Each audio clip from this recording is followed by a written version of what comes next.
മദ്യലഹരിയിൽ നഗ്നതാ പ്രദർശനം നടത്തിയത് ചോദ്യം ചെയ്തതിന് യുവാവിനെ കുത്തിപ്പരുക്കേൽപ്പിച്ച പ്രതി അറസ്റ്റിൽ. ഇടുക്കി രാമക്കൽമേട് സ്വദേശി ഉമ്മറിനെയാണ് നിലമ്പൂർ പോലീസ് അറസ്റ്റ് ചെയ്തത്. ഏറെക്കാലമായി മമ്പാട് താമസക്കാരനാണ് ഉമ്മർ. മുൻപ് സഹപ്രവർത്തകനെ കുത്തിക്കൊന്ന കേസിൽ 2008 ഉമ്മർ ജയിൽ മോചിതനായത്.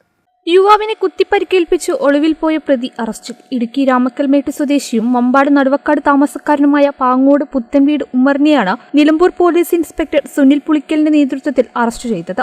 ഈ മാസം 7 മമ്പാട് മേപ്പാടത്ത് വെച്ചാണ് കേസിനാസ്പദമായ സംഭവം. പ്രതി ഉമ്മർ പ്രദേശവാസികളുടെ മുമ്പിൽ നഗ്നപ്രദർശനം നടത്തിയത് മേപ്പാട് സ്വദേശി ഷാമും സുഹൃത്തും ചോദ്യം ചെയ്യുകയും മദ്യലഹരിയിലായിരുന്ന ഉമ്മർ പ്രകോപിതനായി കയ്യിൽ കരുതിയിരുന്ന കത്തിയെടുത്ത് ഷാമിനെ ആക്രമിക്കുകയുമായിരുന്നു. നെഞ്ചിലും വലതുകൈക്കും ഗുരുതരമായി പരിക്കേറ്റ ഷാമിനെ മെഡിക്കൽ കോളേജ് ആശുപത്രിയിൽ പ്രവേശിപ്പിച്ചിരുന്നു. തുടർന്ന് ഒളിവിൽ പോയ പ്രതിയെ ചെറുകോട് നിന്നാണ് പോലീസ് കസ്റ്റഡിയിലെടുത്തത്. മുമ്പ് പാലായിൽ ഹോട്ടൽ തൊഴിലാളിയെ ജോലി ചെയ്യുന്നതിനിടെ വാക്കുതർക്കത്തെ തുടർന്ന് സഹപ്രവർത്തകനെ കുത്തിക്കൊന്ന കേസിൽ ജീവപര്യന്തം ശിക്ഷ ലഭിച്ച ഉമ്മർ 2008 ജയിൽ മോചിതനായത്. തുടർന്ന് ചന്തക്കുന്ന് സ്വദേശിനിയെ വിവാഹം കഴിച്ച് മമ്പാട് താമസിച്ചു വരികയായിരുന്നു. പ്രതിയെ സംഭവസ്ഥലത്തെത്തിച്ച് തെളിവെടുപ്പ് നടത്തിയ ശേഷം നിലമ്പൂർ കോടതിയിൽ ഹാജരാക്കി.